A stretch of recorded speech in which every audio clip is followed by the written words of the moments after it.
Hi guys, welcome back. This is Forgetful Scholar and let's chat about books. So this week was The Meaning of the Tattoos, Alien Dragon, and Diablo, the Rooster. So this is a fun week, and yes, I'm holding it up again. So let's get started. So the first book we're going to talk about is Lisa Kleypas' Seduce Me by Sunrise. And this is the second in the Hathaways Sisters series. And yeah, it's a little damaged. I got it from a different secondhand store that I usually go to. And this one was like online and someone mentioned it. So I gave it a try. But for the price and like the damage, I don't know. It was okay. The deal wasn't fantastic. I still like my local store a little bit better. But they didn't have this one. So I succumbed to temptation. So, anyway, the boring stuff over with. This is FM historical romance, and this is at 5 stars. Are you surprised? You shouldn't be surprised. So this had to do with Winifred, or Win, the second sister from the Hathaway series, and Kev, or as the other Hathaway siblings know him, is Maripen, and he is the Romani that grew up with them. So, and I was so excited because I was really interested in Kev's story because, he has matching tattoos with Cam, who is the Romani from the first book that married the oldest sister, Amelia. So, okay. There's a bit of time jumps in this one. And normally I'm not the biggest fan of like, ooh, it's been years, but it worked. This one, it worked. Okay, so Kev was found by the Hathaway family when he was a boy. They don't really say how old. I got the impression maybe preteen, like 12 or 13, and he was beaten pretty badly. So you find out what happened with that. And at that age, he just heard Winifred's voice before he saw her, and he was already half in love. It's really, really cute. And you get to see, their childhood together, and how it's not just like instant fall in love, that they were friends too and confided in each other and things like that. So I enjoyed that.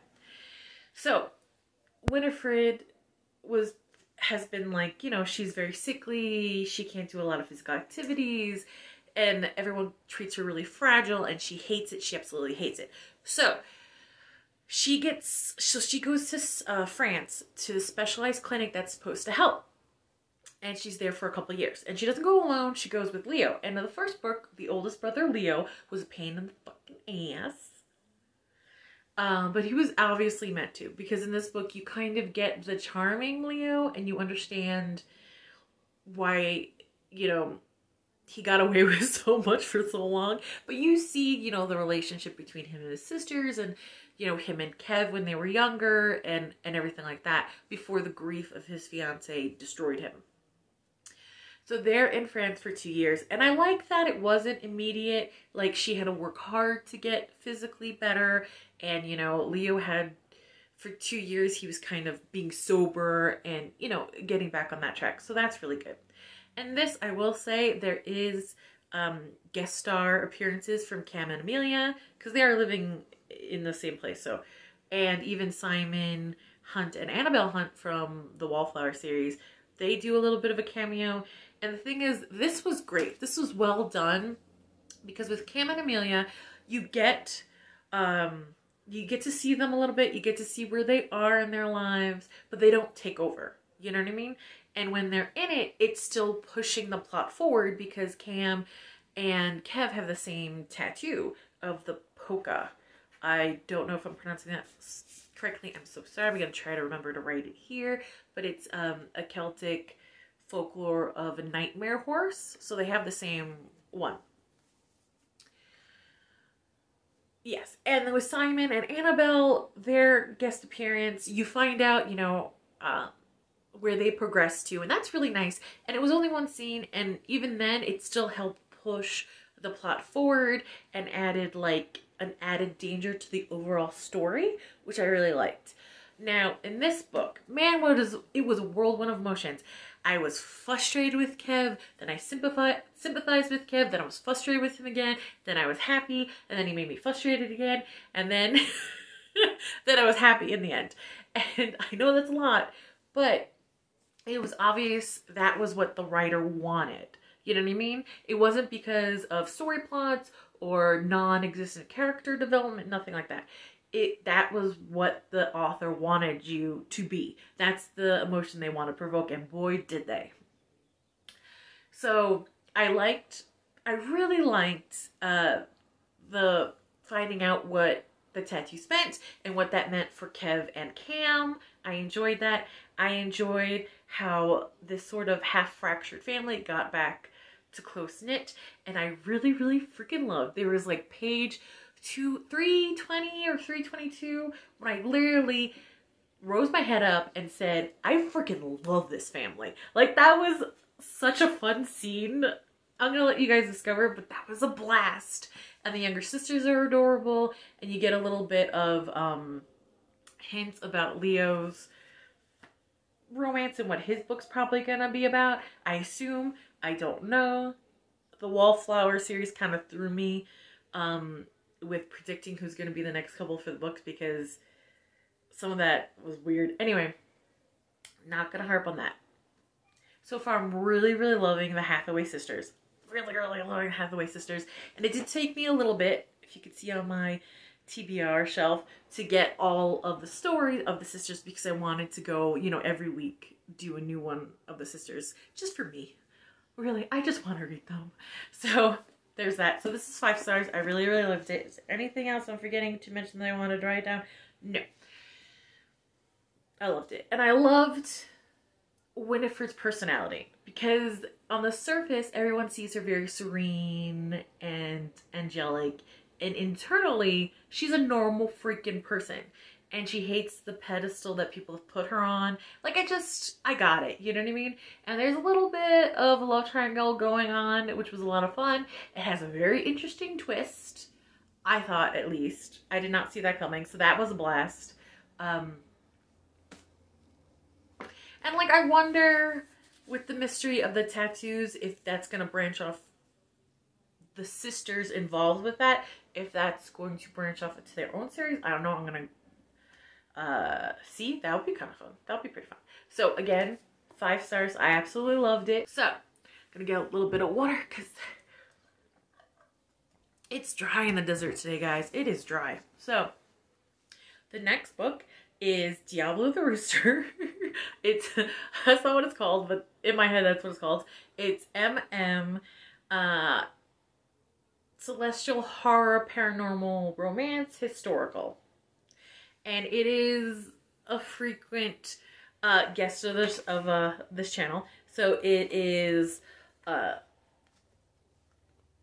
Fallow, a Whyborne and Griffine novel, book 8. 8?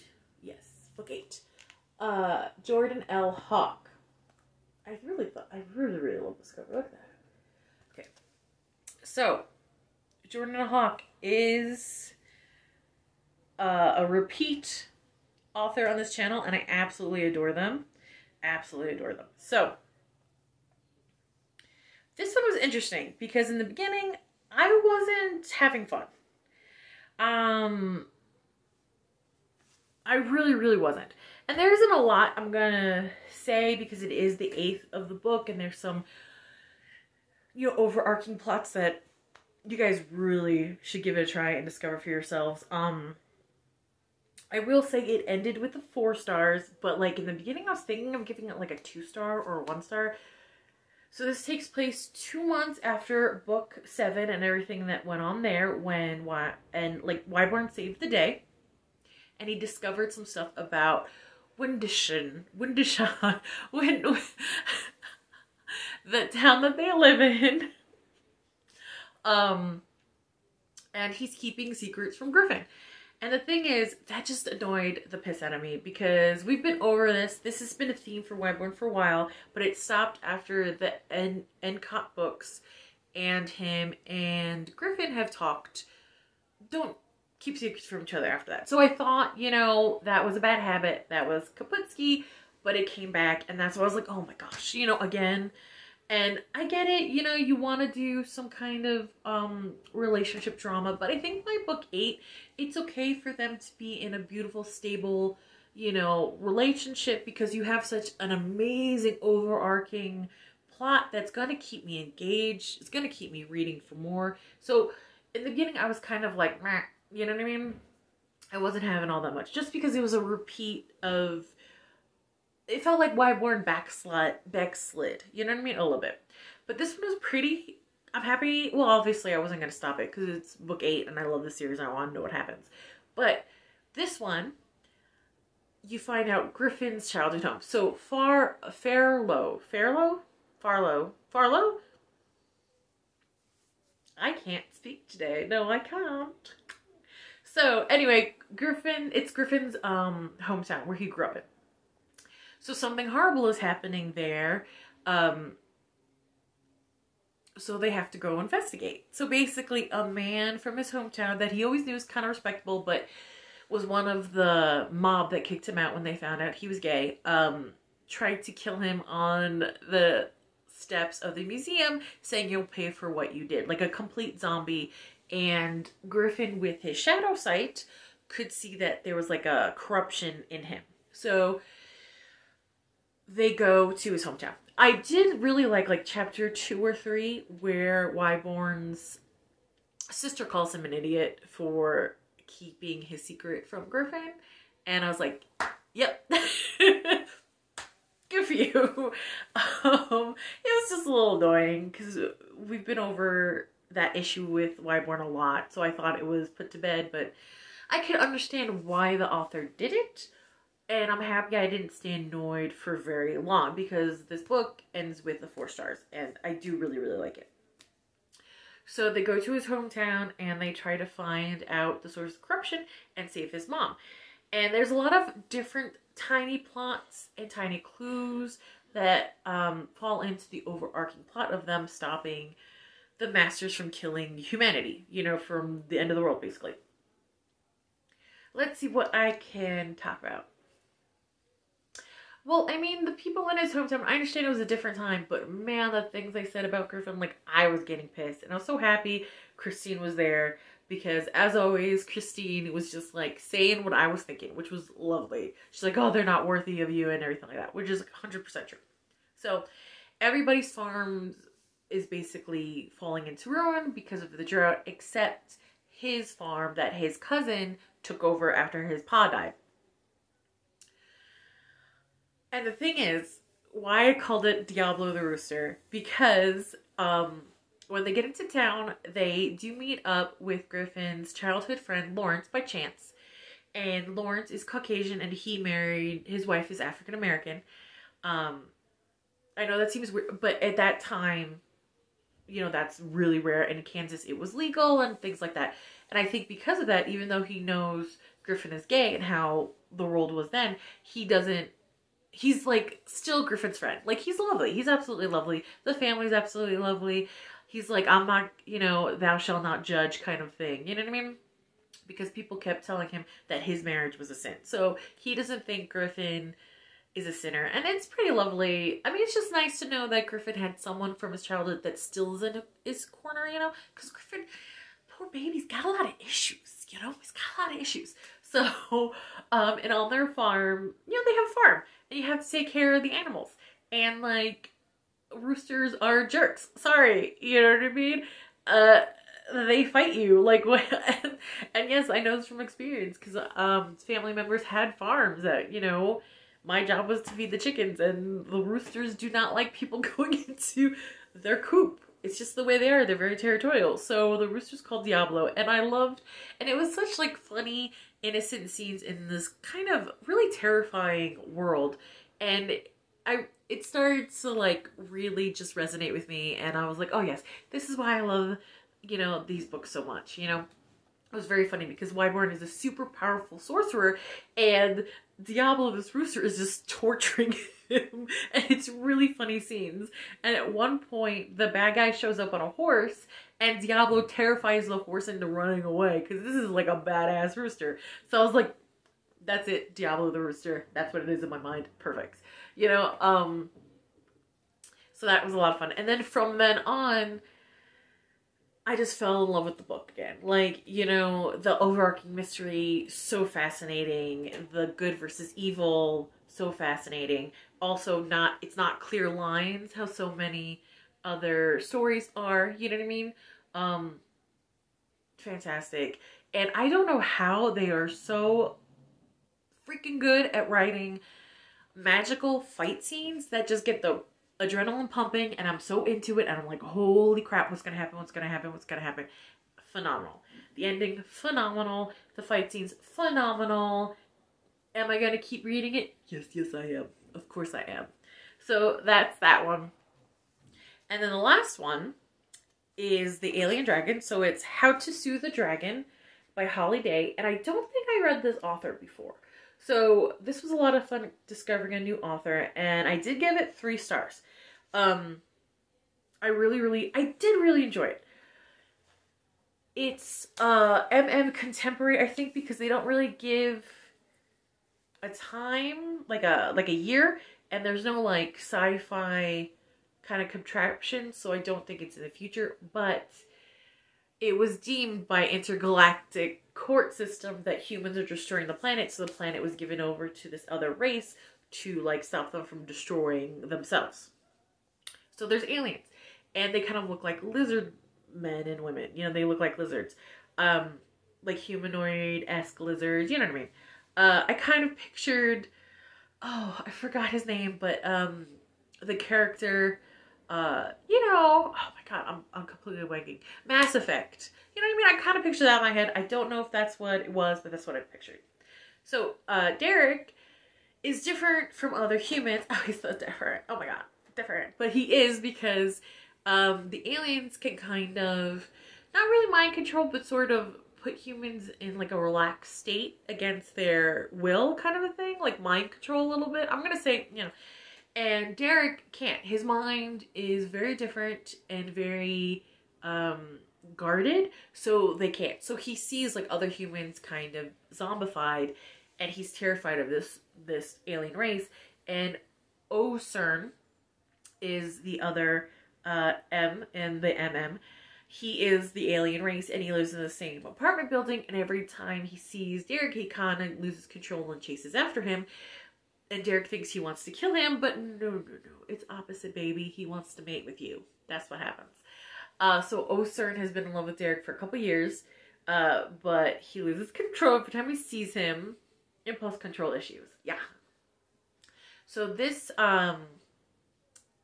alien race, they have a group of people that are a little different than the rest of them. They could turn into dragons. And they're considered, like, they're segregated, like, they, you know, they can't really go out to eat because a lot of people won't serve them, things like that, because they're considered feral and out of control, because they used to be the warriors, and now they don't need them, and they just have a lot of rage in them and anger, but when they find their mate can calm them down. It's like the other half of their soul. And Derek is the other half of Ocern's soul. And Ocern one more rage fit, and he gets, he's basically, they consider him feral and they put him down. You know what I mean? It's 3 stars because it is short. It's only like 111 pages. I loved the world building. It was a lot of fun. I didn't feel like I was being talked at with world building. Like, it didn't feel like it was just shoved in there as fast as it could. I liked Derek's personality and character. I liked Ocern's personality and character. And they were very different from each other. You know what I mean? Personality-wise, it didn't feel like the characterization was rushed or anything like that. For the overall story, it was good pacing because Derek has an alien stalker that doesn't take no for an answer. So there's kind of high stakes and things like that going on, which is good. It's 3 stars because I felt like it went from Derek being terrified of Ocern to him loving Ocern really, really quickly.